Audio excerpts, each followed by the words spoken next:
Are officially live. Hello, hello. We may have like nobody here tonight, which would be fine with me.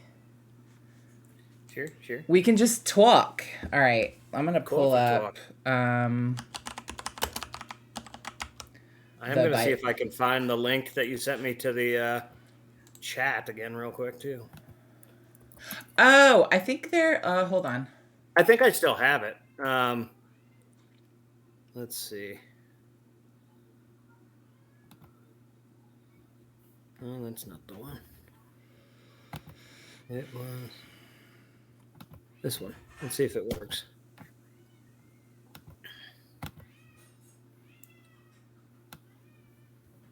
Well, no one's put anything in there, but I think I'm in the chat room. Okay, cool. Here, let's see.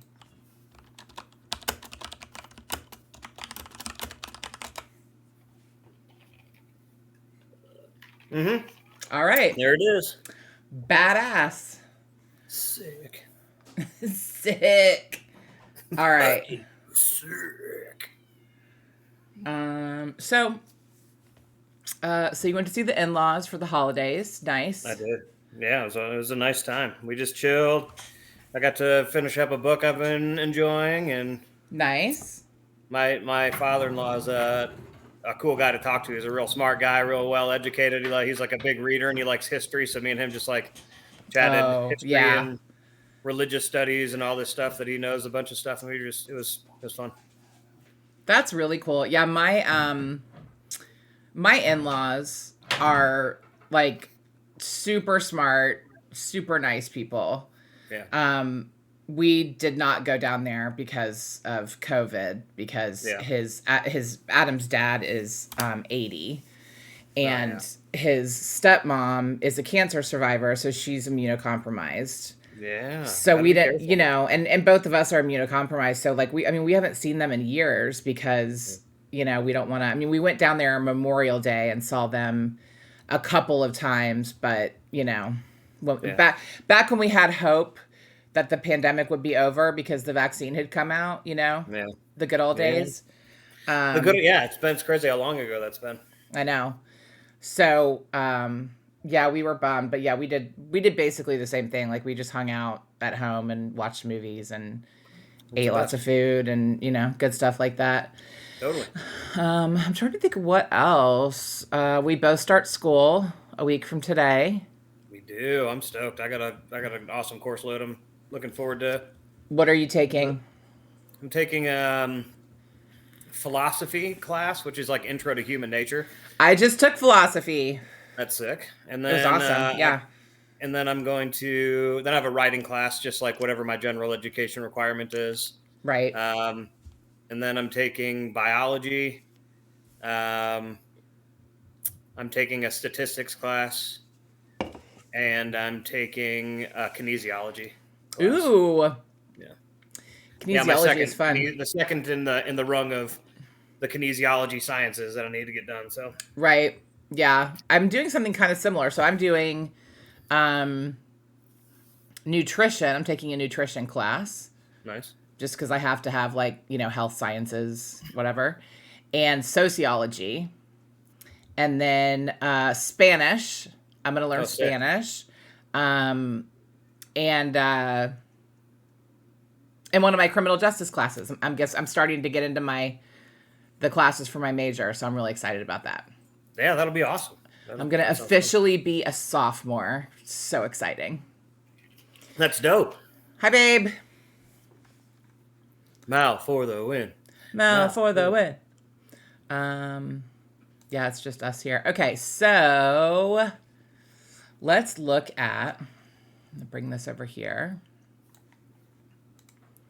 Let's make you smaller. There we go.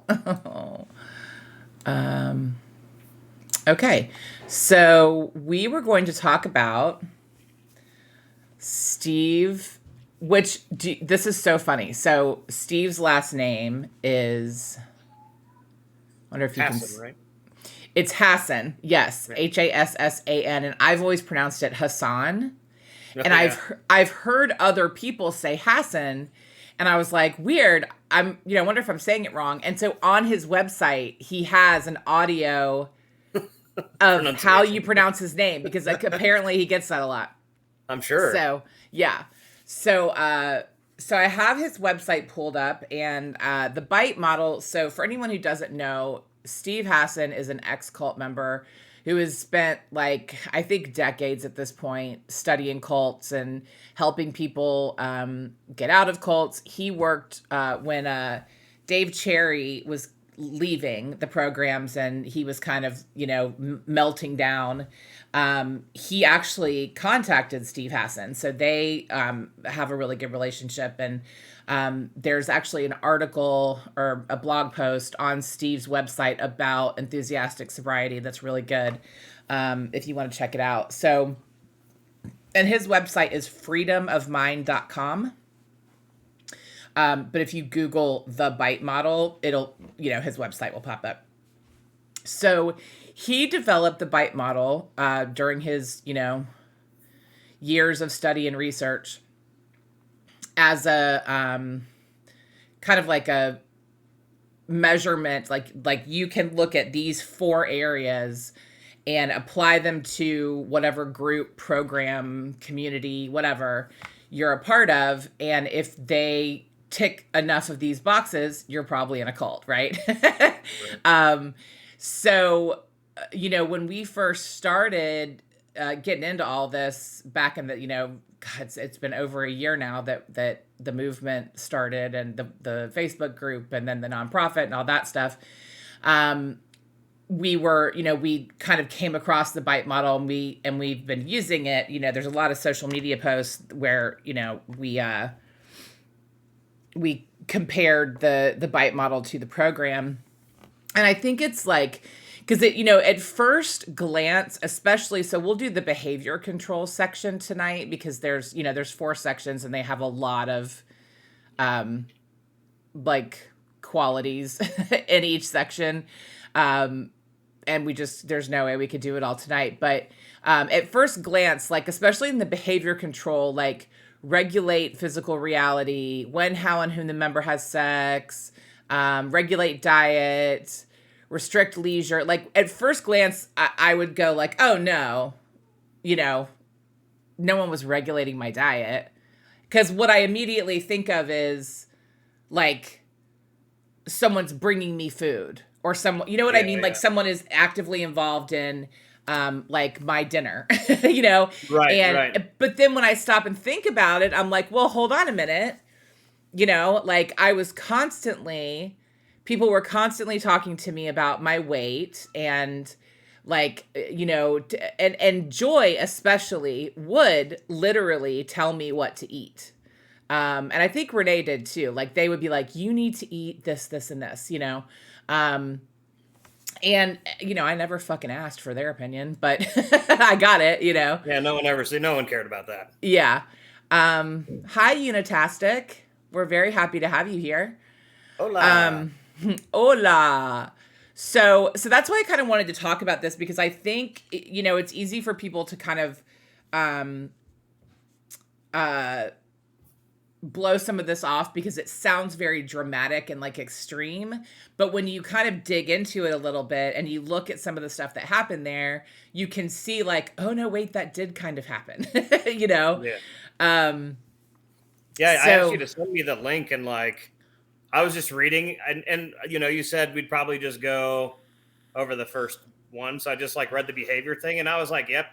And like maybe like 3 or 4 of these out of, how many are there on this? 25? 25. I was like, well, I don't know about that one, but that's like still like a 96% right.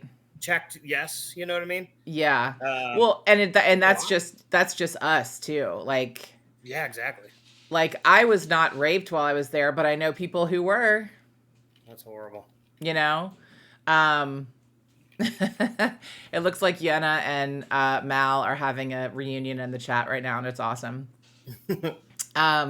So really quickly, because I thought about this today, for those of you, there probably are going to be people joining and in the chat who don't know what the hell we're talking about. So really quickly, I just want to go over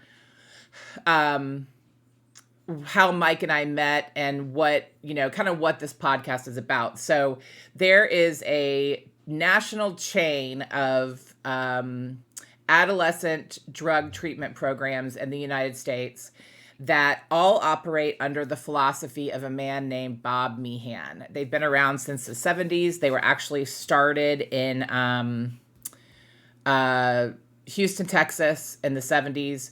And they have grown into a monster, basically.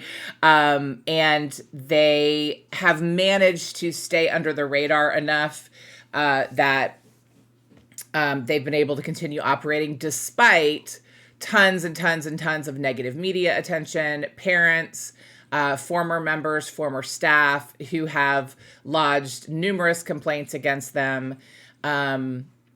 They've been able to keep operating. And in 2005, there was a group of people who were actually able to make a dent in their, ridiculous armor, and kind of turned the tide a little bit and changed public opinion about them, and did have an impact on their operations. And that was kind of the first time that had actually happened. But it's like a lot of work, being someone who's been doing this kind of activism for over a year now. It's tiring, it's exhausting, it's scary. It's, to an extent re-traumatizing because you have to relive, all of the shit you went through there. And, so they all, that movement kind of, dropped off because, they're human and they had to, they were just tired. And it's really damn difficult to make any kind of difference in $1 billion industry, right? When the government and there are people profiting off of these programs, it's hard to get them shut down because people like their money. So at the end of 2020, a group of us kind of got together and we decided to take another run at it because now we have social media and we have the kind of the foundation that the 2005 group of people laid for us. Without them, we would not be where we are today, and we're actually making progress. We've gotten a lot of media attention. We were able to get some of their staff members kicked off panels, and we got one of their staff members removed from the board of directors of a school he was on. So we've been able to really kind of make some waves. We've got a couple documentaries in the works, so we're gonna keep the heat on and keep pushing forward to the best of our ability and as much as our mental health will allow. So I started this podcast, I guess about 6 to 8 months ago now, and I've just been interviewing survivors and talking about what happened there. And so that's, and the philosophy is called enthusiastic sobriety.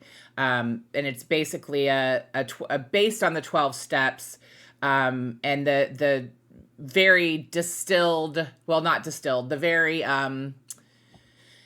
what's the word I'm looking for? Reader's Digest. Well, yeah, it's that. But the Reader's Digest version is they tell, they work with 13 to 25-year-olds ish. And their philosophy is essentially you have to have more fun being sober than you were getting high. The only problem is none of their staff has educations or credentials, and to work with adolescents, much less diagnose them as drug addicts and alcoholics, but that's what they do. Everyone who walks through the door, they diagnose as a drug addict and alcoholic, and their prescription is their brand of the 12 steps and sobriety, and it gets real crazy. So that's a very top level explanation of the programs. We've got there's On the MS podcast is on Instagram, and I've got a link tree up there that has links to all kinds of information if you want to dig deeper.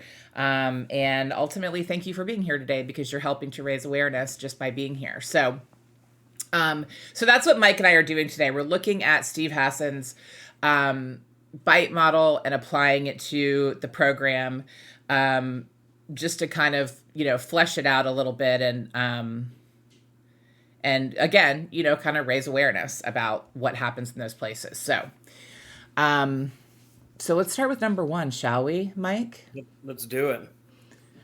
So the first uh, indication of behavior control, according to the BITE model, is regulate individuals' physical reality. I think that's pretty straightforward. Yeah, in a lot of ways, right? Yeah. So you have educationally, you Mm-hmm. have socially, Yep. you have your family, you have, in a lot of ways, at the time, at least for me, and it may have changed since then, but I know it was the same for you. It's also very spiritually and religiously Mm-hmm.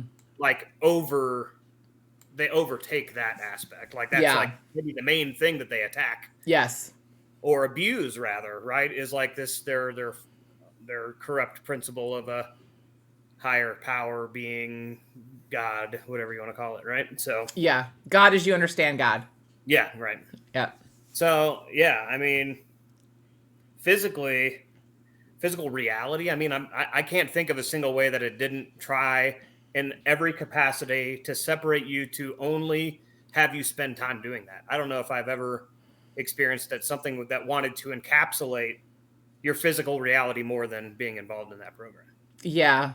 Yeah. When I think about physical reality, like I'm trying to compare. So my physical reality before I went into outpatient. So outpatient is the 6 to 8 week, sometimes 104 week. I really, there was somebody who was an outpatient for 2 fucking years. Like that's ridiculous. No. Yeah. Oh Yeah. my God. It's it's meant to be like a partial, uh, it's an intensive outpatient. So it's not, basically it's not inpatient. Like you don't live there. You're not, it's a group therapy you go to for 4 hours a day at their facility. And then after that, you're supposed to be able to like go live your life, which is what I was totally into when it was sold to me, like, cool. I wanted to get back in school. Like I had 30 days sober because I was in an inpatient before I went there. And so they sold me on like, yeah, this will be an outpatient. So you just go 4 hours a day and then, you can work, school, whatever. Yeah. But that's not how it ends up. And so, when I think about my physical reality before I got there, like I was living with my mom. I was, 20 years old. I dropped out of college. I was, living with my mom and, like the deal she had with me was like, I had to have a job and I had to work and I had to contribute, financially to the household. But I was living there for free, eating her food, whatever. And when I got there, it was like, you need to kick her. She can't live with you anymore because it's a trigger and, she could get high there and, all the reasons they tell parents to, kick their kids out of the house, which Right. I was 20. So it was legal for my mom to kick me out of the house, but they do this with like 16-year-olds. They tell parents to kick them out or to have them go live somewhere else or whatever. And I mean, that was kind of like, that was my mom's house was a very safe place for me. Like, yes, did I get high there? Yeah. Like we had parties at my mom's house when she was out of town and we got high, but like, it was still a very safe place for me, Right. And I was an adult. Like it was up to me whether or not I was going to get high, like there was nobody in my home who would have been pressuring me. Like my mom did not use drugs or alcohol. She was a very safe, solid person. So it was like, I got there and it was like, you're going to come here 4 hours a day and you're going to move into an apartment with a bunch of strangers and you're going to come to meetings twice a week. And when you're not at meetings, you should be hanging out with people who are sober from this program. Like, no, there was no like, No fraternizing with the other like and no like go to AA meetings and hang out with sober people. It was all, it's got to be people from our programs. Yeah. And then on the weekends you're going to be with us. Like, so it basically became my physical reality. Yeah. And yes, it was very regulated. Yes, I had Because you think about, and I think this is, I'm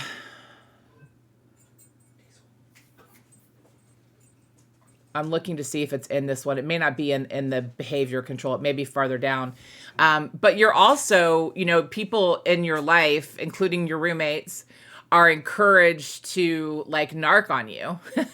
Like, Oh yeah, there's no such thing as privacy in any sense of the word. Yeah, no. you are completely and 100% stripped of your emotional privacy, your physical privacy, sexual privacy, spiritual. I mean, again, it's just like I said, it's every aspect of what you do, who you Yeah. talk to, where you go. I mean, literally, I mean, I can't they talk about how people can dress. They talk about, I mean, it really is. I mean, and this is not dramatic. It is like devote yourself 100% to your sobriety under these very specific set of rules, or we're gonna harass the shit out of you until you Yeah. do. Well, and you'll probably die. That's the other Yeah, thing right? that, Yeah, like, yeah. Lots of manipulation to get you to believe yeah. all of that. Yeah. Yeah. Like, behind every single one of these, um, like, I don't know what parameters, is, and if you don't do, like, the way they're able to get you to do these things and get away with these things with adults is you're gonna die. They use the jails, institutions, or death model of Narcotics Anonymous and Alcoholics Anonymous, and they apply it to 15-year-olds, or 20, even 20-year-olds. Like, that's just that's not realistic.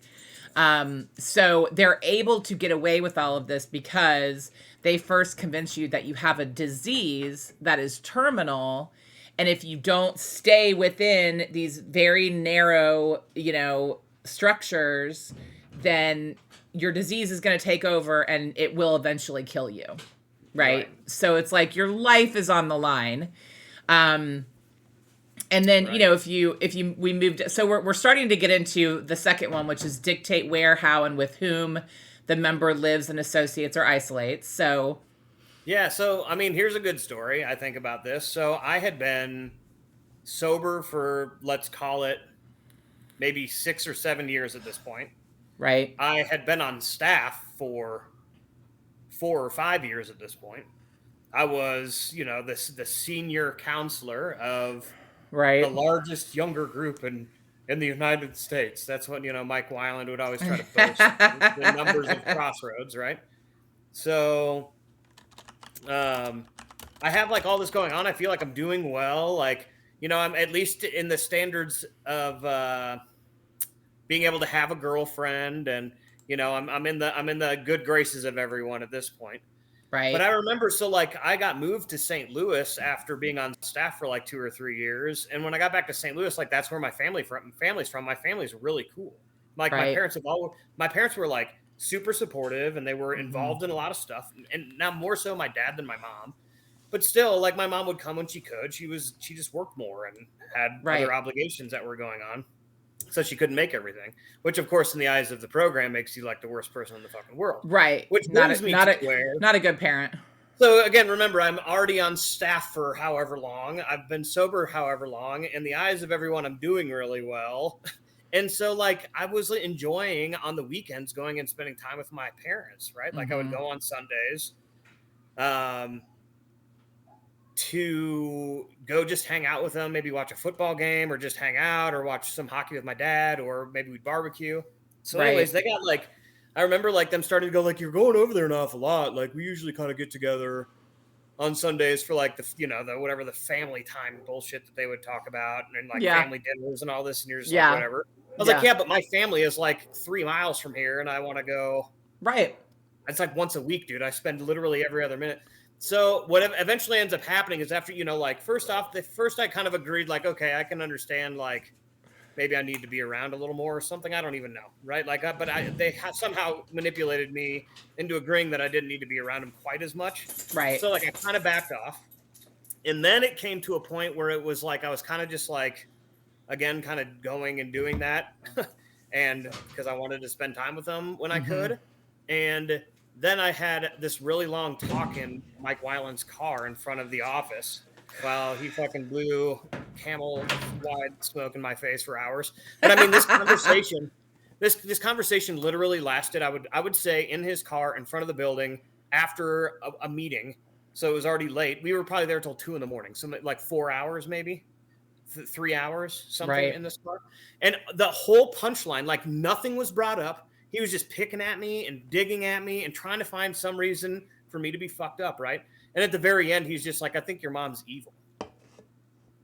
Like he just came out right and said that he's like, I think your mom's evil. And I was just like, what? He's like, this is why we don't want you to go over there so much, is because we think that she's not a winner for you, basically. What? And I was just like, right, like there was no bearing. Now the only thing in their defense, and there is no defense to this, but would have been their justification, and I know you understand because we were both on staff and we've had to justify some stupid shit. Yeah. But they, the whole justification before it was literally because my mom just wasn't as involved as my dad was. And so they were like, she's just not in. She's not going to get it. She's going to start talking you out of things. Like, and she kind of was. They weren't wrong with that. Right. Yeah. But little did I know, because at the time I was like, yeah, I guess she kind of like isn't 100% supportive. But she'd always go like, I know you enjoy it, so do it. But she's like, I just want you to know that if you ever want to come home and go to school, or if you think like finding another job that maybe pays better would set you up better to meet a woman, like she would have those conversations with me, which are just like honest, real things that I think any mom would be concerned about, right? Yeah. Especially when I was getting paid little. They knew how much I was making. I was making fucking dick, and my parents knew it. And well, and they knew you were being taken advantage of. Yeah, but so he calls. I mean, he calls my mom, who's been supportive and has given lots of money and time, and her and my dad have both, given their time to help with things, and it's just like, so you're gonna call her evil just so I don't spend time with them on the weekends? Like they just even like one day of the week, or even 2 days out of the month, like it was too much for them for me to be with my family. Like that, it was just the audacity. Honestly, that was like one of the very big first tipping points to me going like, I am getting the fuck out of here. I just have to devise a plan to get out, which I know we've talked about, but that was like but I mean, there's many more than that. I mean, like when I was new, I remember very specifically my best friend before I got into the group, who stayed my best friend for the first while I was in the group. He was like really excited that I was getting sober. He was like, dude, that's really awesome. He was super supportive about it. And even to the point where like at the beginning, like we were still driving each other to school. Now, before we might like smoke a bowl on the way to school, you know what I mean? And like get high, but he said, dude, I'm not going to do that. It's not even going to be in my car. I'll still come pick you up.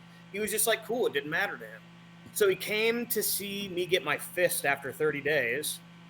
And so, of course, when he came for his first meeting, they pulled him into a newcomers meeting. And then he pulled me afterwards. He's like, dude, I'm not coming back to this place. He's like, you got me.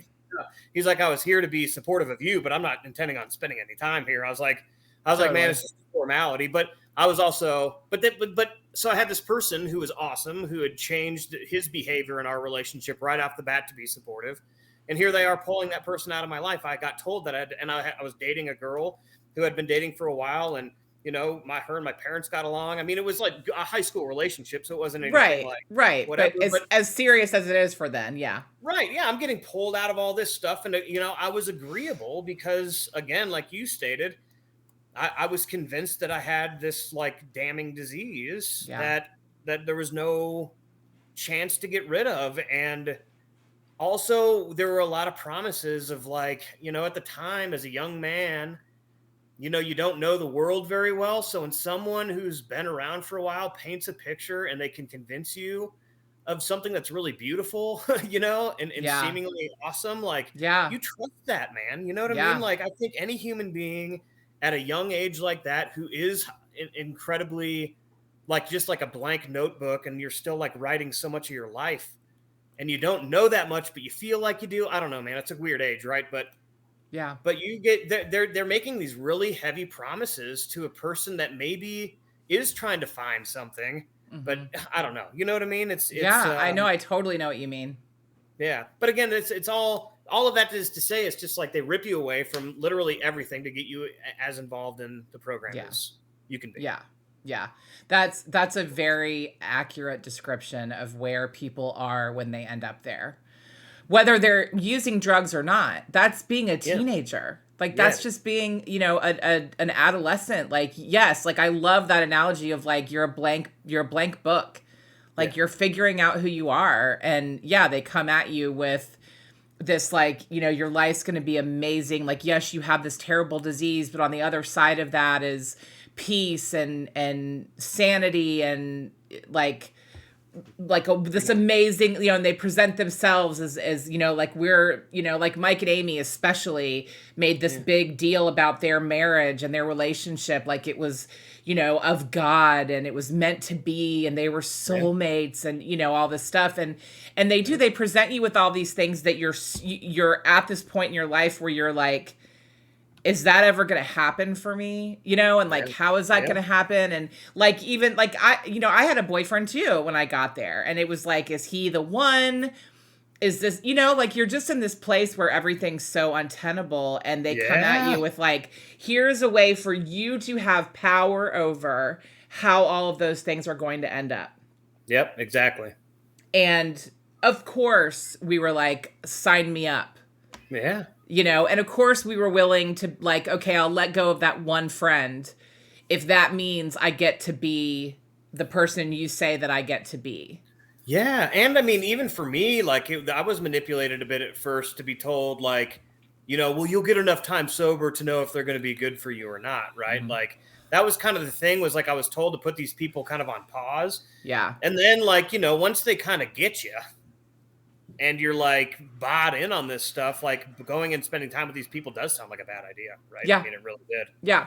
You really didn't want to kind of cross whatever line could lead you to messing up, right? I mean, that's really what they constantly scared you was like, you're just like teetering this line of okay or fucked up. Okay. Right. And again, and I mean, I know we talked about this last time, but even the words fucked up, right?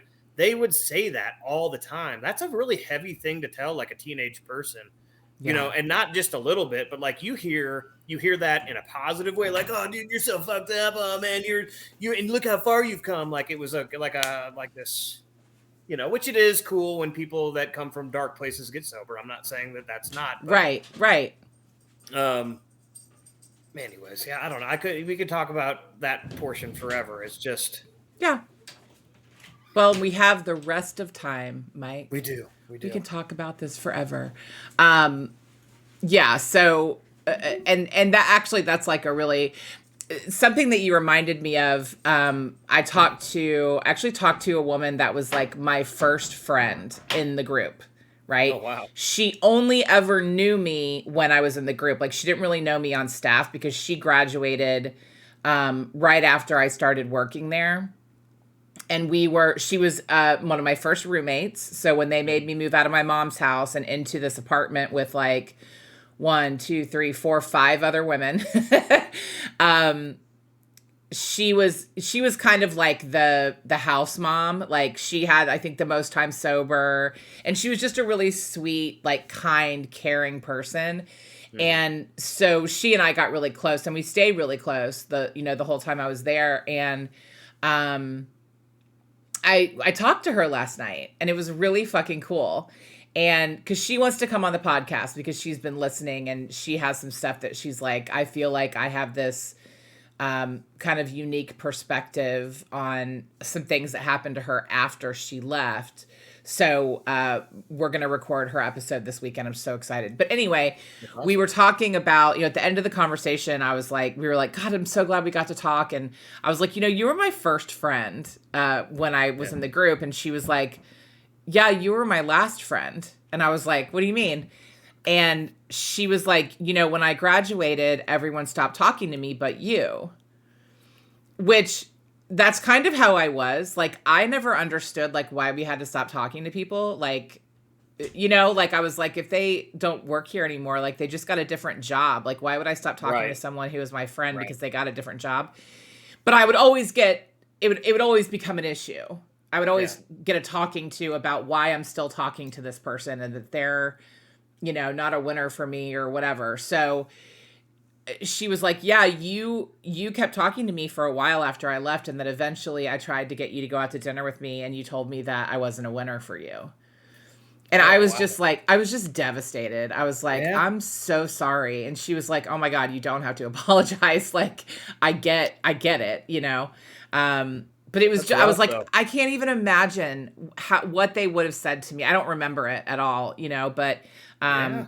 it just made me so sad. Like Yeah. that would have been 1998. So literally like over 20 years we have not spoken because Yeah. somebody told me she was not a winner for me. Like what Yeah. the fuck? Yeah. Um so yeah, so that's that all goes directly into number 2, which is dictate where, how, and with whom the member lives and associates or isolates. Um which isolating was also not allowed. You were not allowed to hang out by yourself. You would Oh be, God, no. you know, you would be considered fucked up if you did that. Um, so the next one is when, how, and with whom the member has sex. Ding, ding, ding, ding. Yeah, what are the 3 rules, man? Yeah, yeah. No fixing, no fighting, and no fucking. The 3 Fs, right? Yep, yep. Yeah, like right off the bat, like you. I mean, they would say you can't fuck here, right? Like, Right, like right, they didn't want you having sex at like whatever church we were at or like McDonald's, I'm sure. right, But it was way beyond that. That was like the pretty version you told the parents, right? It's like, oh, we just don't want right. anybody. But then it turns into you having to be ready to date in a very 1940s fashion style of dating. Which I mean, look, some of the chivalry to it's commendable, right? Like, Mm-hmm. oh, what's up, Bubba? You gotta go downstairs. Can you go see mommy? 1 second, I'm sorry. No, no, it's totally fine. Come here. Take care of those kiddos. Oh, you got your fingers all messy? Yeah. I'm sorry. Here, you go downstairs, mama, okay? I love you so much. I love you, buddy. You're my bestie.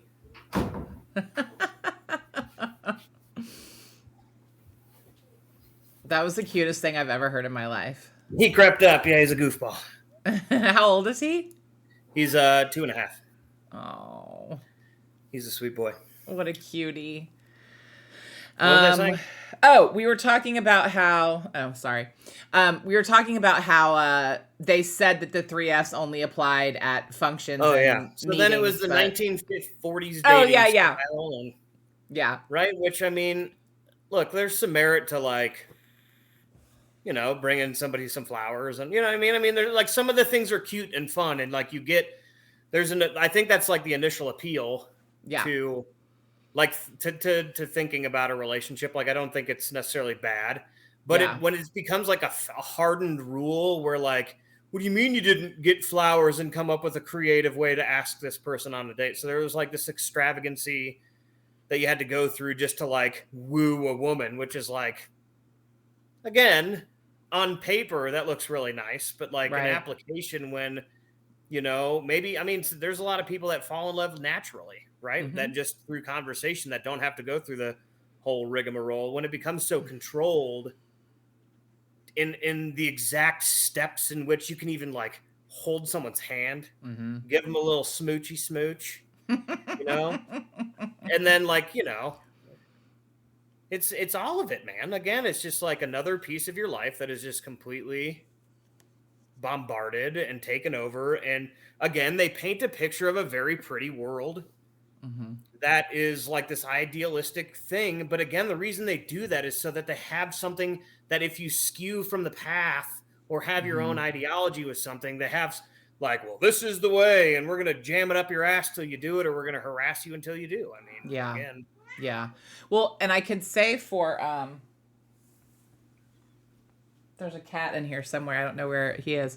From a women's perspective too, it felt very safe. And for sure, like before I got there, I didn't date like that, you know, like the world of relationships didn't feel safe. You know, because I was hanging out at fucking clubs in downtown Atlanta and, you know, drunk all of the time everywhere and meeting guys when I was drunk and making out with them and, you know, and kind of always searching for like, cause you know, like you kind of grow up, especially in our society in this world of like, serendipity. Like one day you're going to meet this guy in a dry Yeah. cleaners and it's going to, you're going to have a meet cute and you're going to spill your coffee on him. And it turns out he's your soulmate. Oops. Yeah, Yeah. yeah, Yeah. yeah. And so it was like, I was always trying to like put myself in situations where like I might meet my soulmate in this like cute, funky way, but it always ended with, I woke up with some dude throwing up on me. Like Yeah. it never really worked that way. And, so I think for women, especially in those situations, it feels really safe and it feels like the amount of like control and like his sponsor and my sponsor are talking, like that kind of stuff does, as fucking weird as it is, like at least for me, I don't know, I don't want to speak for all women in the program, but um for me it felt very like I'm protected and I don't have to worry about like this dude raping me or beating me. Like that will not happen here, right? And for women that's very attractive, to be in a situation where like for the most part there's an illusion of safety because my first boyfriend in the group, we talked about that the last time, the one that went and looked at my outpatient files, like that was not safe. Like Yeah. that was a violation. But that illusion is enough to like kind of keep you around. Right. But yeah, I mean, I think that, for sure, I mean, they get into, when you should have sex, like both at what point in the relationship, when, and also what day of the week, really. Yes, how Like, long you're sober, right, or like basically, and what I mean by that, right, is, and again, this is, I know you attest to this, it's not even necessarily length of sobriety, it's more like how into the way of doing things that they do are you. That's really right, more the indicator, right? It's like right. if you are very, very what's the word I'm looking for? Very like I guess just into the whole thing, you get permissions Mm-hmm. to Yeah, do the next. It's kind of like Scientology in that way, right? Where it's like you're ready for the next level. yeah, You're leveling yes, up your thing, and then you level up and you get to experience this thing that like they kind of hold over your head.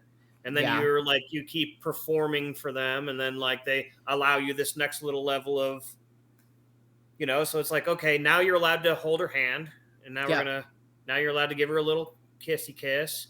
And then, well, the other thing too that like is also true is like everyone knew when I was going to have sex with my girlfriend for the first time. yes, Like everybody yes, knew. yes, yes, Like it was a thing. And it was yeah, because everyone wanted to be in on planning it. yep, So like I had like people that were like, "Well, we'll get her out of the house and you bring the stuff over." And like, look, I don't mind the romance and the flowers and the yeah, candles. Again, like all that stuff is beautiful to some women, and of course you hmm, should treat them that way, right? Like I understand that. right, But like to have everyone in on it, like everyone like sprinkling the flowers on the bed and yeah, like everyone knew. So it was yeah, like I showed up the next day, and as a dude, that's one thing, I guess. Like, oh, I got laid or whatever, right? But like, I'm not necessarily like that where I need everyone to know that I just yeah, got laid. So it was very intrusive in yeah, that sense. yeah. It And is very intrusive. and then the other side, and not to just ramble on this, but so I got moved as a younger staff member to Kansas City to help start that program, right? So it Right, was me, Geffen, and Robin out there, right, and there was no other staff, right? Well, when I was in Tucson, I would get to go up and like there was like a couple female staff members that like were at least like that like boundary line flirty or whatever, and yeah, like people that you would be into. So, but when I moved to Kansas City, that was like gone. right, And so I was like, I was a young man, dude. I was right, 20 years old, maybe, or 21. And so I'm like, I started going to AA meetings, and I started to fall for this girl at an AA meeting. We were hanging out because I didn't have anything else to do. right, And very, right, very shortly after I started talking to Mike Weiland about, well, I met this girl. I really want to, see where it goes. What's the cool way to do this? It very much turned into, oh, hey, Mike, we need you in St. Louis. And I got moved away from Kansas City.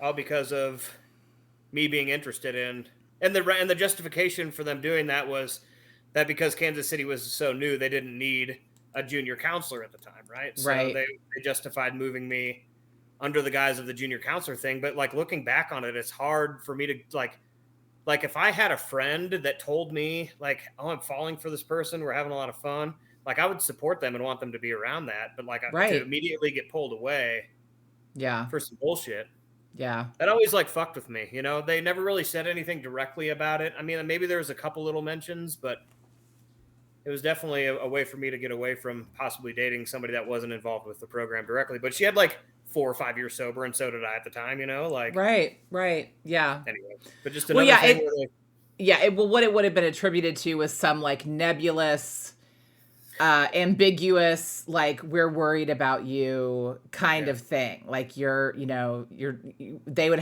suddenly have opinions about this girl, That's and it.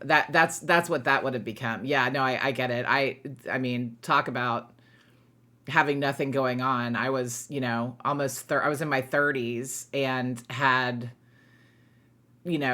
10 years sober, and all the guys on staff were like 21, with 5 years sober. And Yeah, totally different stages of life, right? yeah. And so, it was like, where am I supposed to meet guys? I was always working, and I was always with the staff. Yeah. And I was, and it was constantly put on me, like, well, it's because you're not inviting it.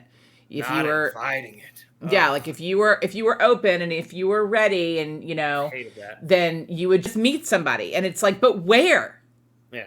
Like I have to go places to meet people. And then I met this guy in AA he was awesome, and he was into me and I was into him, and he had relapsed, and so he only had like 90 days sober, but he was like 42. So it's not like he was 18 with 90 days sober. He'd been around, Yeah. and he invited me to come hang out with him at a roundup, and I was excited about it.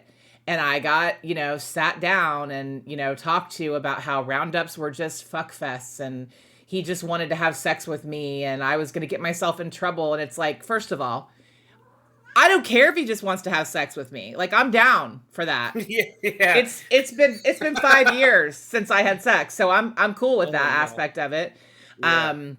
But yeah, it was once again like, I'm too fucked up to date anybody, and I'm never going to find a man, and it's my fault because I'm spiritually bankrupt, Jesus Christ.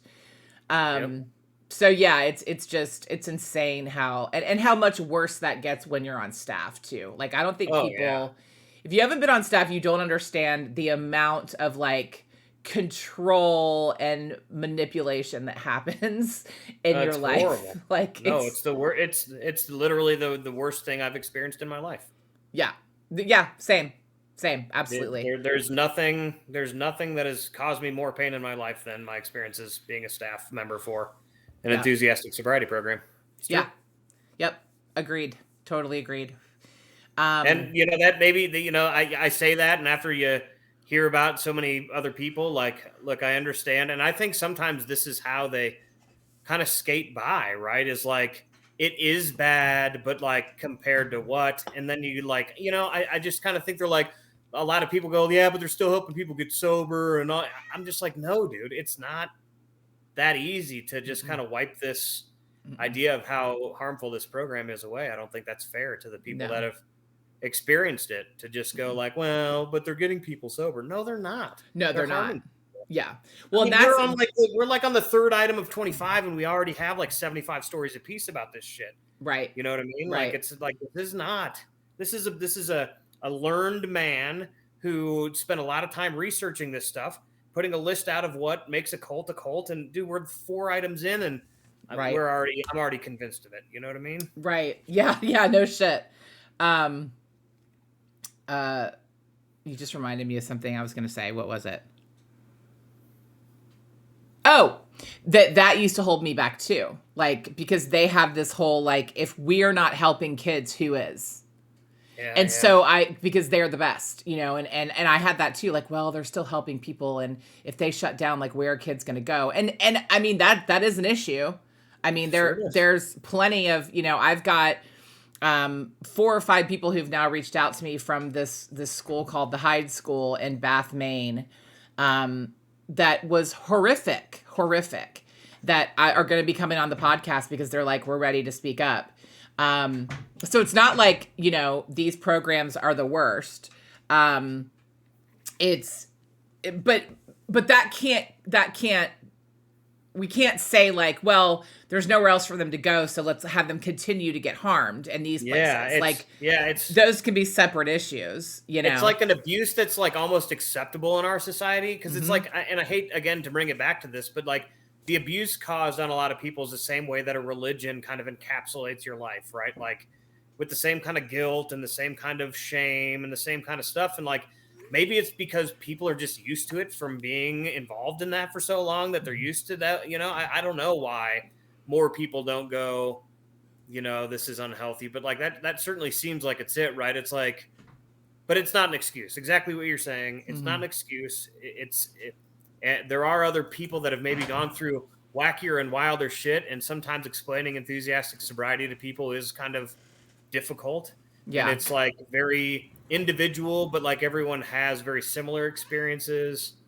And so it's not, again, it's like, I just want to make sure that anyone who maybe disbelieves is going, like, I'm just thinking of how I thought when I was like involved and people were talking shit and I wanted to like defend. I've thought about that all since I've left, and like there is nothing left to defend.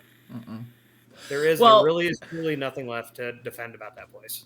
Well, and this may help. This is one of the realizations I came to. People who are supposedly doing well and staying sober were not addicts and alcoholics to begin with, period. Yeah. And the people who were there who truly have addiction or mental health issues are not getting help. Yeah. And they are harming themselves. The suicide rates coming out of that place are astronomical.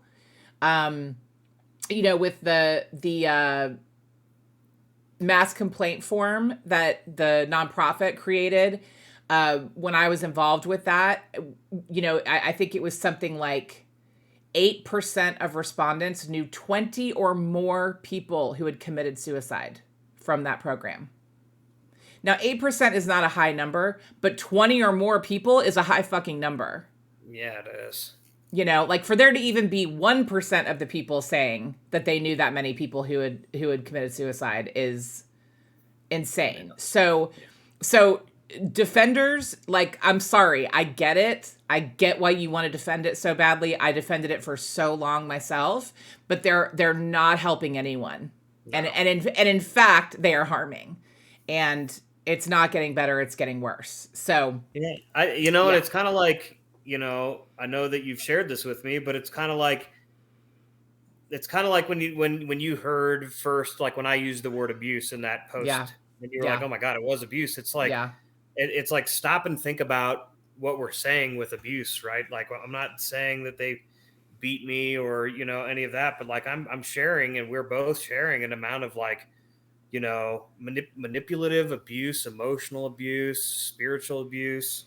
Yeah. And some people did have physical and sexual abuse, but I mean, like, this is not a light, it's easy for me to say now because like a lot of it, I just personally don't give a fuck anymore. I want them to go away.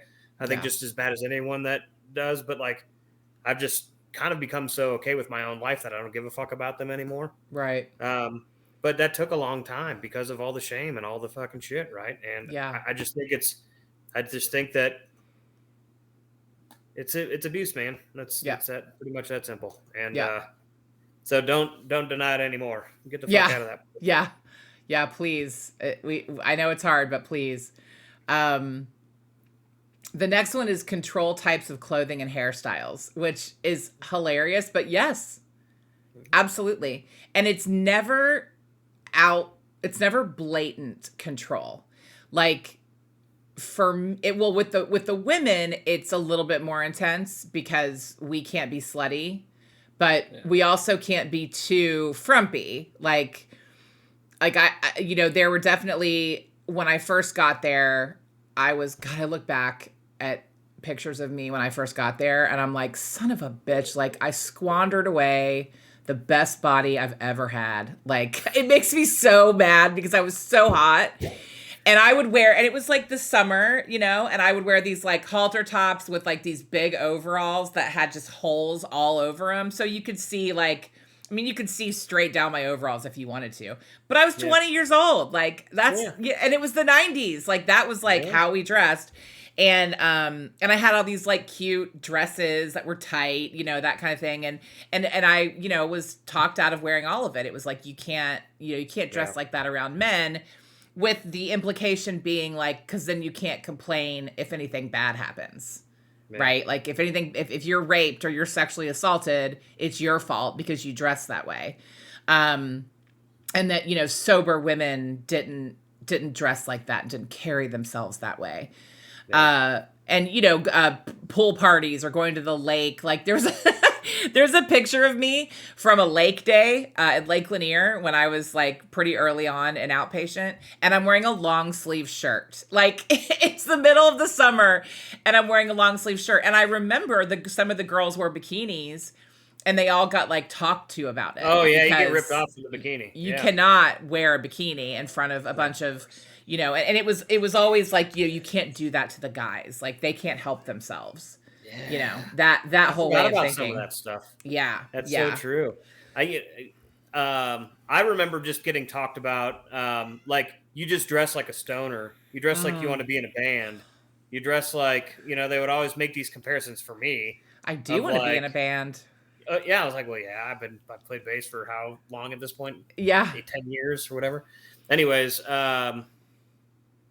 yeah, but they, you know, so I got those talks where it was like, I used to wear like hemp necklaces. Again, we're talking late 90s for me, early 2000s. I wore hemp necklaces and sometimes a hemp bracelet and all band t-shirts and all fucking big ripped jeans and all that shit. And like, it wasn't very shortly after that I was like, you know, I don't wear much in the way of design anyways, but it was all like just black t-shirts. And then it became like all that I had was like jeans and program shirts. Yeah. Yeah. That was like my entire wardrobe. And that's a lot, honestly, most of staff's wardrobe too, except for like your fucking gratitude meeting clothes, right? Or right. Yeah. Parent appointment clothes. Yeah. Yeah, exactly. Or community appointment clothes, right? Yeah, yeah. Right. So you had like 2 nice shirts and that was it, but everything else was yeah.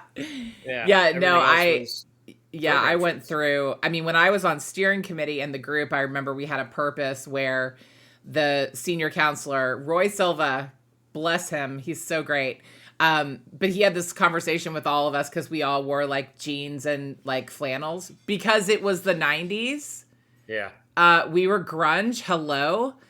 And none of us wore makeup. Like we were all just like kind of how I am now. Like, I very rarely wear makeup and I mostly wear like yoga pants and baggy shirts. Like that's my life.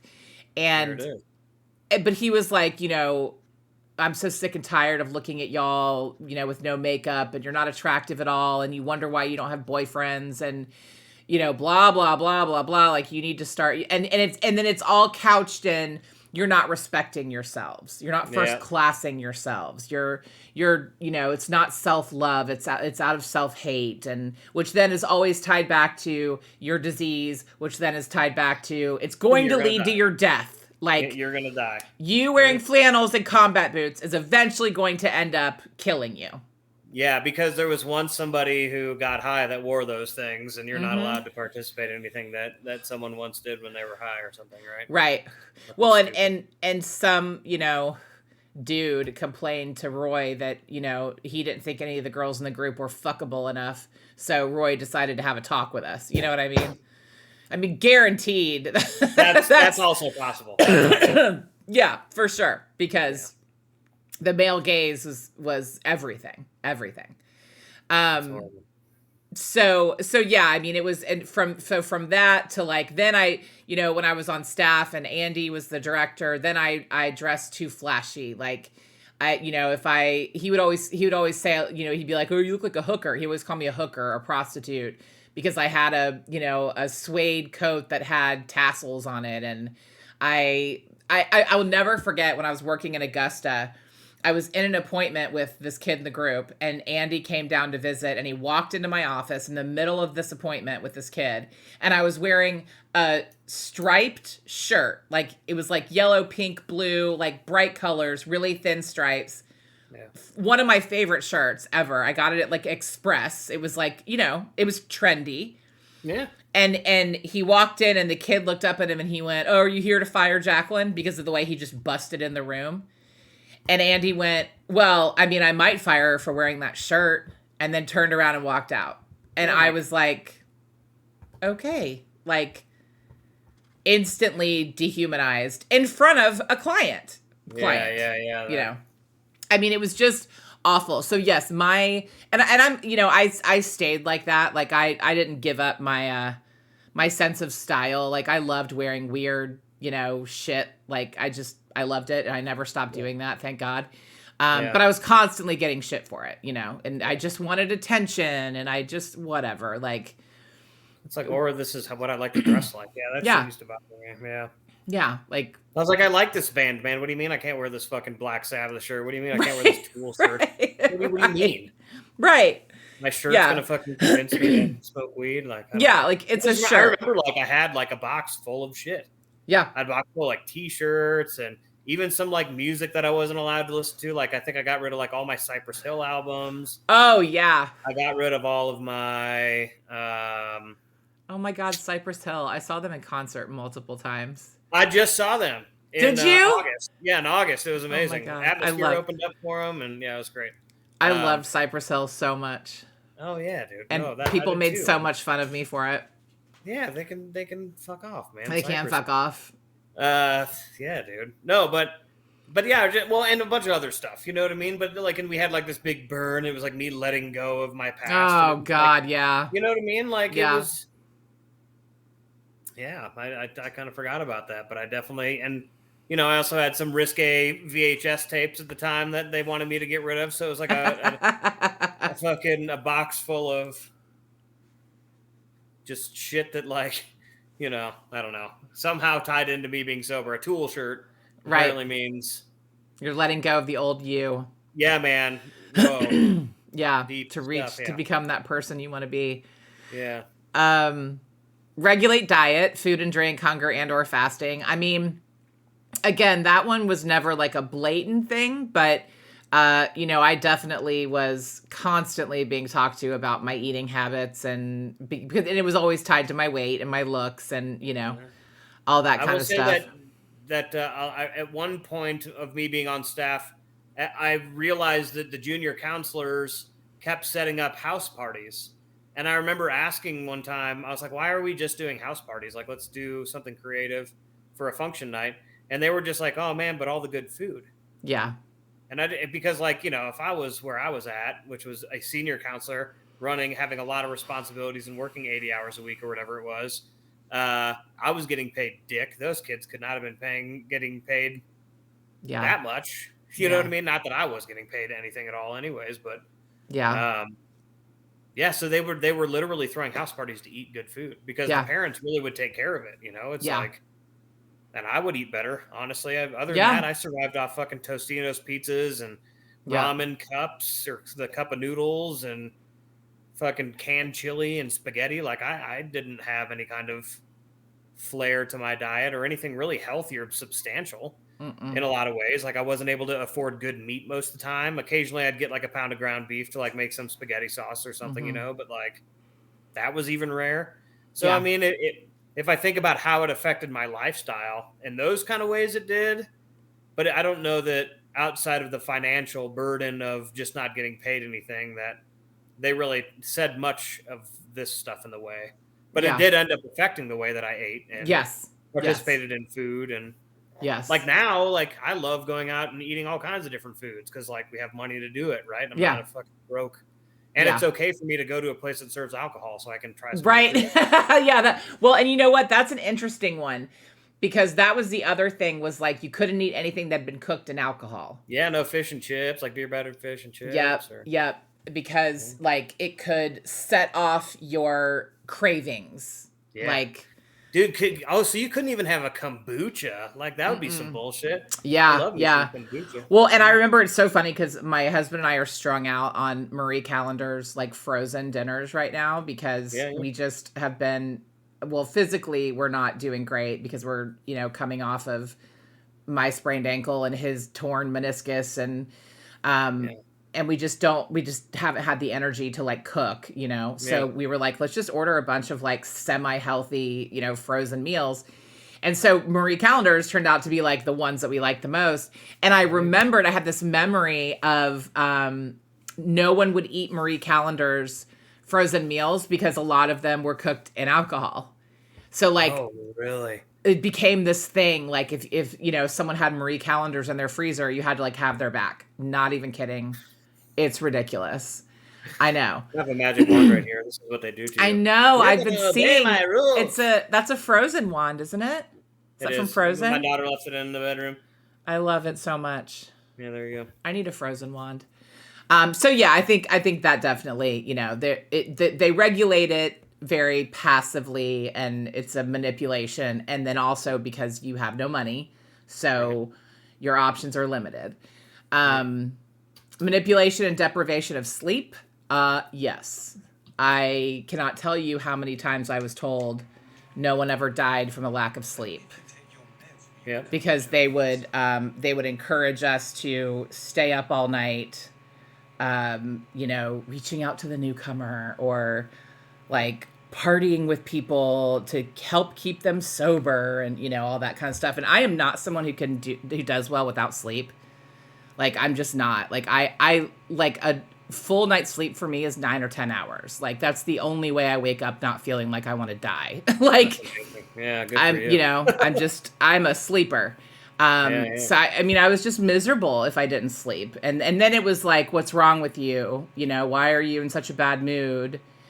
Like it's got to be spiritual because, so and so's been up for the same amount of time as you and they're fine.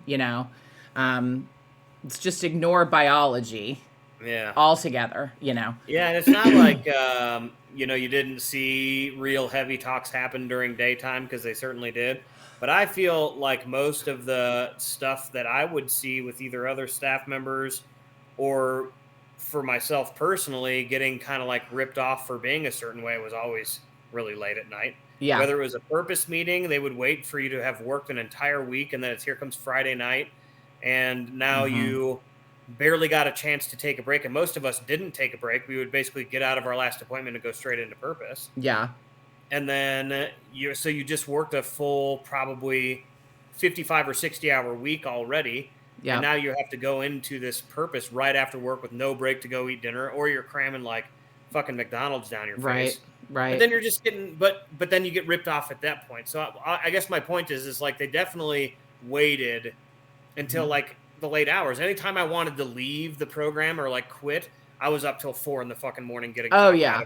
Oh yeah. Why I was gonna die if I did that. You're much more Anytime, malleable. like I just shared, like with my mom being quote unquote evil in the eyes of Mike Weiland, I was in that fucking car till 2 in the morning doing that shit. Like it was just all of these, Yeah. let me keep you up late and manipulate you, or like you were talking about how like, especially in the group, like it really was like it felt like to go to sleep meant that you were like spending time by yourself, and so you needed to wake up and go party with people and make it like the whatever experience. I don't know, man.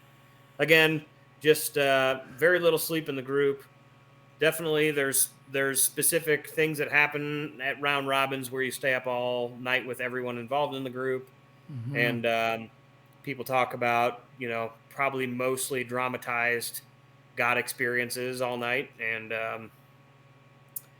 then you're not allowed to go anywhere, and you're locked in a gigantic church most of the time till 2 in the morning or till the next morning. So all night event to celebrate New Year's. Yeah. God, that just happened for people. I'm thinking about that right now. People just experienced a round robin.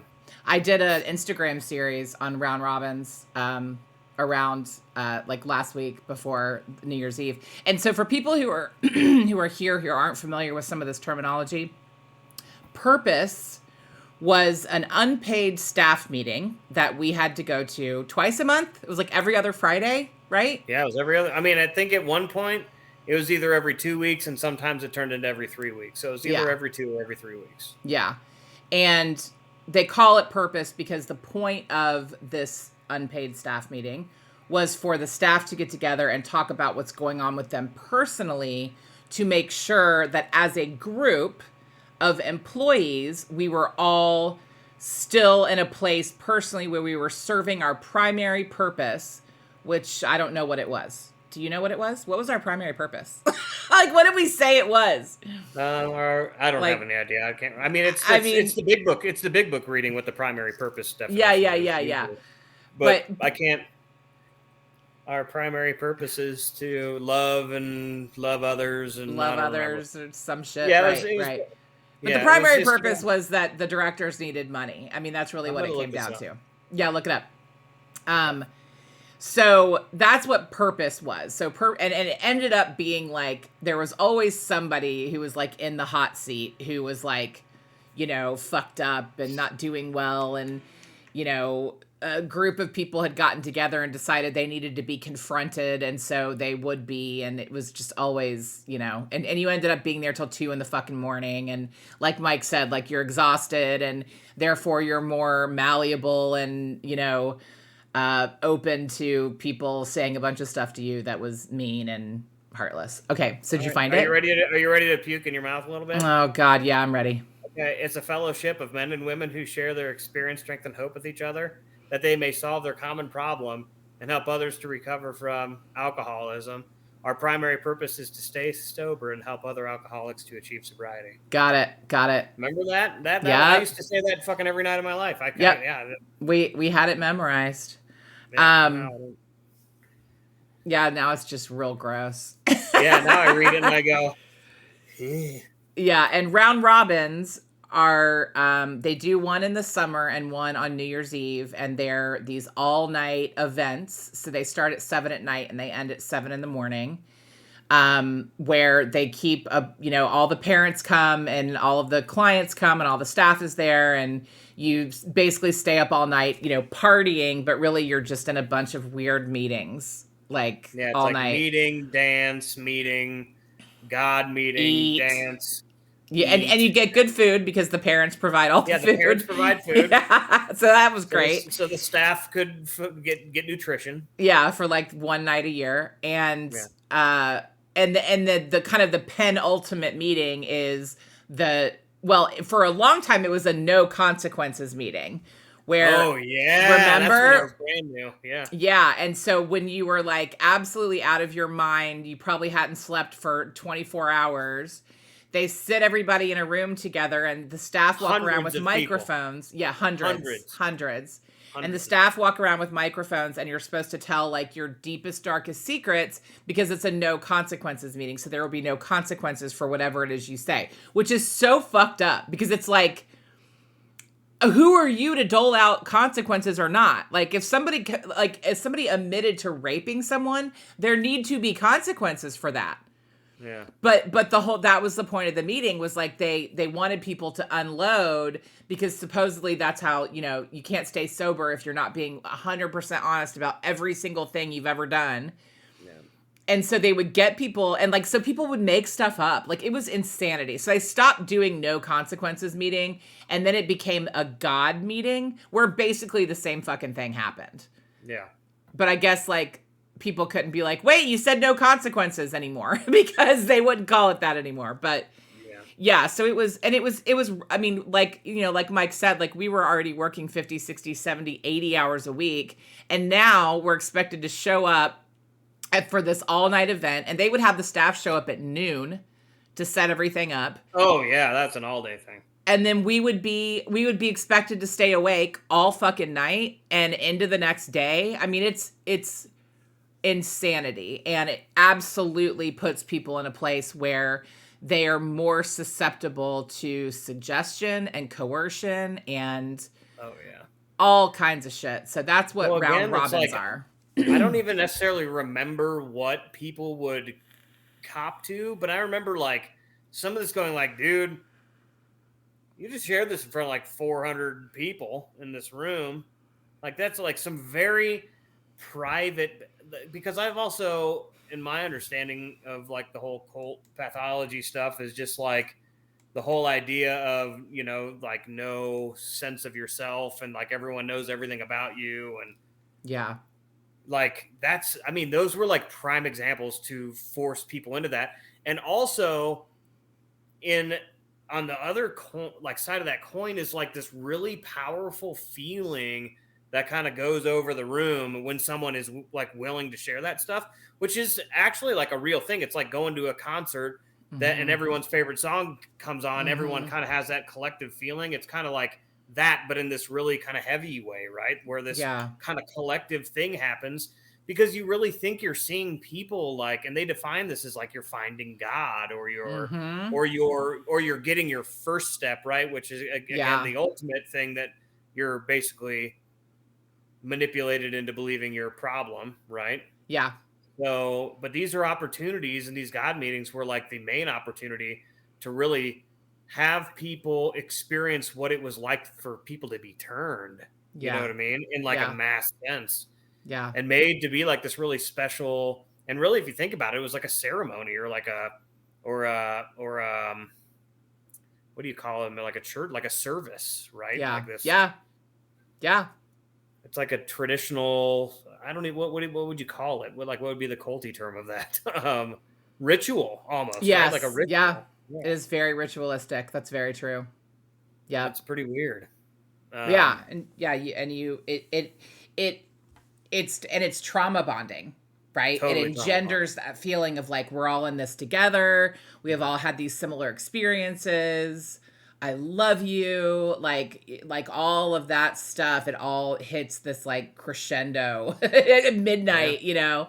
yeah, And they do this whole moment of silence for those who are still suffering at midnight. And oh god, yeah. remember that, like we would get in a big circle and put our I arms do. around each other from 11:59 to 12:01 and be Yeah, silent yeah. through you know midnight. And And god, then yeah, they it's play Soul just Shine, and then everyone would cry and hug each other for yes, 45 yes, minutes. so much crying, so much Yeah. crying. Soul Shine or Free Bird or one of those songs would start playing, and Yeah. then maybe a little Tracy Chapman would get put on, and then somebody get on the microphone, Happy New Year, everyone. And then everybody like, oh, I've never been so happy before.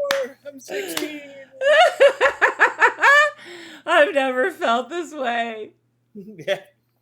Oh I'm so god. alive. Thank you for filling the part of my life that was gone.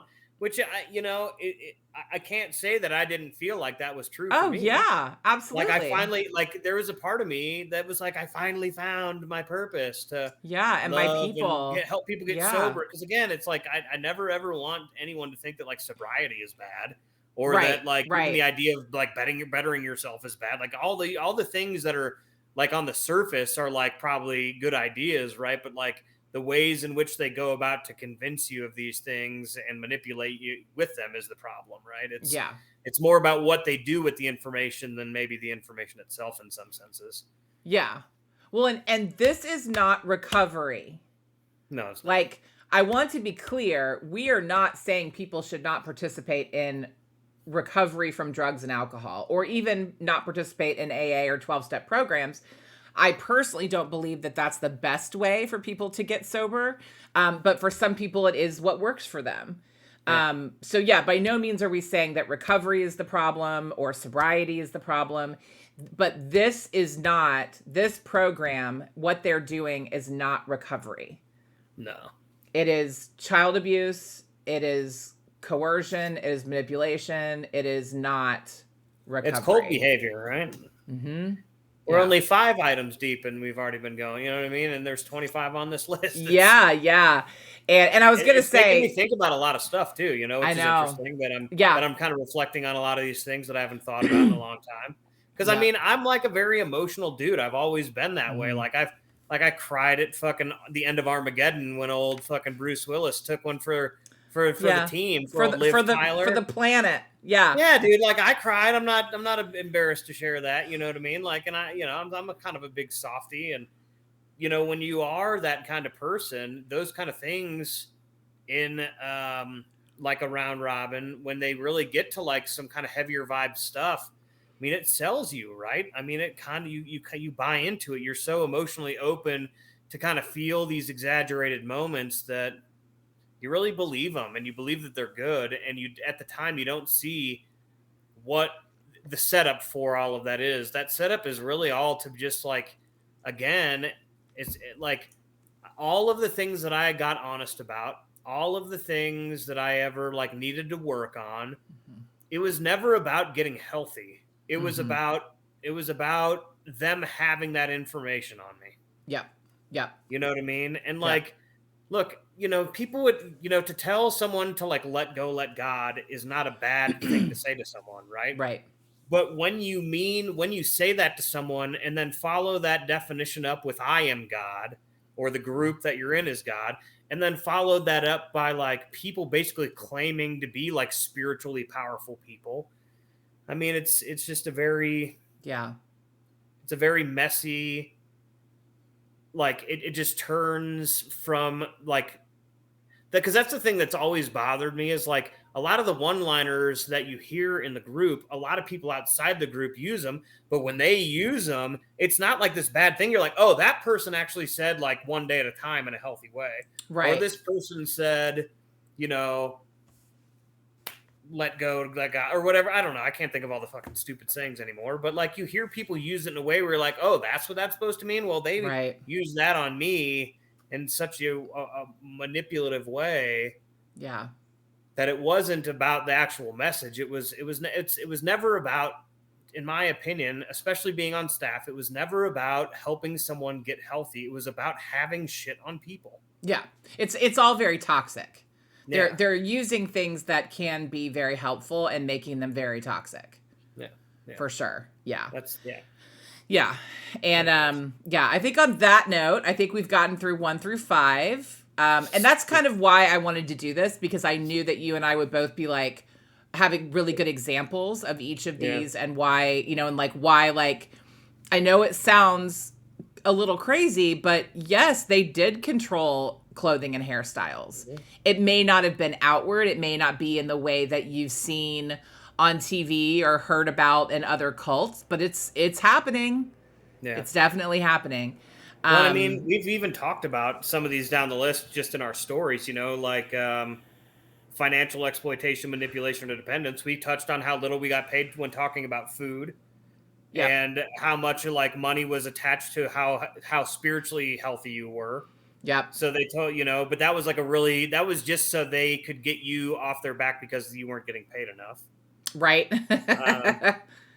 Leisure, entertainment, vacation time restriction. I mean, separation of families, spent with group indoctrination and rituals. I mean, that's the round robin in honestly every part of your life, right? Like in every day for the most part. Yep. And still dependency and obedience. Yep. Yeah. Permission required for major decisions. That's like the top of their list is you can't make your own fucking decisions about what you should buy at the goddamn grocery store, let alone a life-changing decision like dating someone or going back to school. Going back to school. Yeah. Yeah. Discourage individualism, encourage groupthink. Yes. Yes, absolutely. Again, like the major staple of how they operate. Yeah. Rigid rules and regulations. Again, not like on paper, but if you're there long enough, you know that that's true. Yeah. They want to always claim like there's only 3 rules. And it's like, yeah, but what about this, that? Then why do you rip me off every time I say I gave my friend a high five that's not in the group or something? You know what I mean? Like, yep. Yeah. Yeah. They always say like, you know, that we don't have any rules, but yes, you do. Yes, you do. It's an incredibly narrow pathway to walk down the rules that they surround you with, right? Yes. Yes, for sure. Punish disobedience. I think as far as the B and the bite model goes, we have checked the boxes. Yeah. It's deep stuff. So the next time we do this, we'll do information control. That one's going to get fun. That one's going to get really fun. There's a lot of fun stuff on there. But thank you so much, Mike, for being here and doing this with me. And fun. I'm sorry that you're probably going to have to go back into therapy after after this episode, because I can't tell you how many people have told me that. Like, I listened to your podcast and called my therapist the next day and realized I had a whole lot more to talk about. Yeah.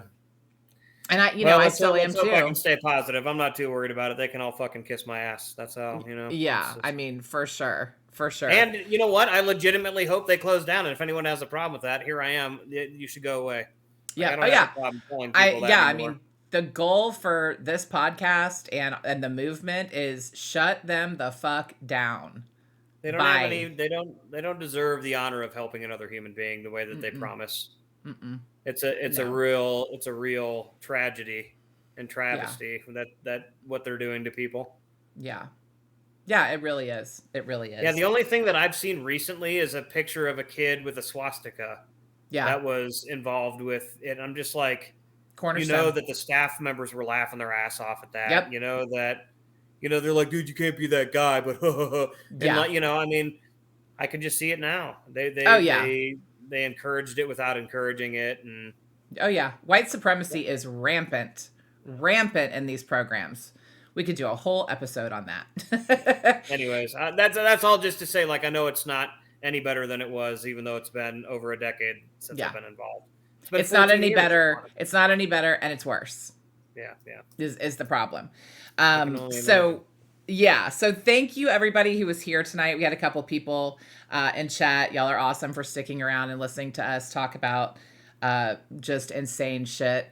Coming up, I am going to have. I'm currently scheduling with the woman who was my therapist to help me unpack all of this, and she is phenomenal. She's going to come on the podcast. She also works with adolescents. So she's going to talk about what like actual healthy adolescent treatment looks like. I've got, I think 4 people now from the Hyde School who are going to be coming on in the next few weeks. I've got my friend Cindy that I talked to last night who's going to come on. So we've got a lot of really fun stuff scheduled. I'm going to do at some point a charity stream for Lisa Becker's mom. We managed to raise $10,250 for her, and Wow. they hired a caregiver. And they were telling her like, yeah, we did this GoFundMe, and the caregiver said, well, how much did you raise? And they said $10,000, and she said, I hope that's enough. So I went, all right, let's raise 20. Like, we raised 10 in 4 days. Why don't we try to raise 20? So that GoFundMe is still going on. And we're gonna do a charity stream to try to raise some more money for her. I don't know what we're gonna do yet. I'm open to suggestions if anybody has any. What else is happening? What else? The Redbubble shop is doing really well. This is one of the shirts that you can get at our Redbubble shop. All the proceeds go back into the podcast, just to help, keep the podcast alive and going. And then we're also starting a fund for survivors, for people who need help getting out. Because a lot of times, especially the staff, they don't get paid enough to be able to leave. So they need help if they want to get out, and people who want to get therapy who maybe can't afford it. So that's where, any of those proceeds go to. You can also just directly donate through our Venmo, which is in our Instagram account on the MS. If you go there, there's a link tree. It's Linktree/on the MS pod that will have links to all of that. So we've just got some really fun, cool stuff going on over the next couple months. The website is almost done. I'm super excited about that. It'll be up soon, and you can see in the background here. See these hearts that look like my shirt. These are magnets. They're Believe Survivors magnets that I have up. So you can get really anything you want made at the Redbubble store. You can get magnets, phone cases, mouse pads, all kinds of stuff. And I'll probably be uploading some more designs as well too, because I'm doing thermometers. some work. Meat thermometers, yes, absolutely. They have what's the funniest thing I saw? Well, they have masks that have this that's cool. on them, which is great. And they have shower curtains. That's awesome. I know. Yeah, it's so fun, all the stuff you can do on there. So again, thank you everybody for being here. Mike, thank you especially. You are amazing and wonderful, and I love having you on and talking to you. Thank you. It's always good to get it off the chest, and I think, as much as I haven't wanted to talk about it, I think it's important to share it. So hopefully it helps somebody, right? Yeah, it is. It is important to talk about. And if any of you know anyone who might have been in any kind of coercive control group. I do a lot with the anti-MLM community, multi-level marketing. They are super culty, and they all fit in the bite model as well. If you've got someone in your life who's involved in these things and you're concerned about them, this is one way to help them start to see it. And Mike, I actually forgot to point this out when you were talking about your mom. Mm-hmm. This is great for parents, and I'm going to be able to send parents to this recording, because your mom, she wasn't being super negative and like pushing you away, but she was being supportive and giving you some ideas of like, I support whatever you want to do, but you might want to think about, if you ever do want a job where you get paid more than poverty wages. You know what I mean? Like, it just sounds like your mom did a really good job of like presenting you with other options, but letting you know at the same time, like, she loved and supported you. So you didn't feel like it was a push pull kind of situation. She told me afterwards? She's like, you were never going to be able to afford a wife if you kept working there. She's like, I want grandbabies. So I gave her 3 of them. Oh, I love it. I love it. Yeah, it's such a good example, because we do, a lot of parents are like, I have parents reach out to me all the time. They're like, my kid's in the group and I don't know what to do. Like, I can't get them out. And that's basically what I tell them is like, you need to continue to support them, and then just gently provide them with evidence as you can. As you get openings for that. But it's scary. It's scary for parents to realize, like, my kid's in a cult and I can't get them out. It's scary. Well, and especially too, like, it gets weird, like if your kid's really in, right? Yeah. And then you're telling them no, like, mm-hmm. I mean, they may piece on you for the sake of the group. They really might just go like, you're a horrible mother. I can't believe you want me to get away from this. When really you're not. You're just actually trying to push them out of something harmful, but they think they're in something good. I mean, it can be. I hope that I don't have to be a part of that ever, but that sounds absolutely horrifying. Yeah, I mean, we saw people do that. We saw people stop talking to their parents. Yeah, because their parents were not 100% on board. I mean, I would say most staff had like some family that they weren't allowed to be with. Yeah. You know what I mean, or talk to, mm-hmm. or they had some opinion of. That it was like I was like, how does everyone in the world have problems with their siblings that they can't like be a part of their lives? I mean, I don't know. Maybe I'm just lucky with like a pretty cool family or something, but it seemed like everyone on staff was convinced of some familial person that they couldn't be a part of their life. You know what I mean? Yeah. Oh yeah. Anyways. Yeah. Well, they isolate you from your family. That's a part of it. Okay, guys. Thank you so much for being here. Take care of yourselves. Take your meds. Wear your masks. Get a vaccine. All the good stuff. And we will see you later. Bye.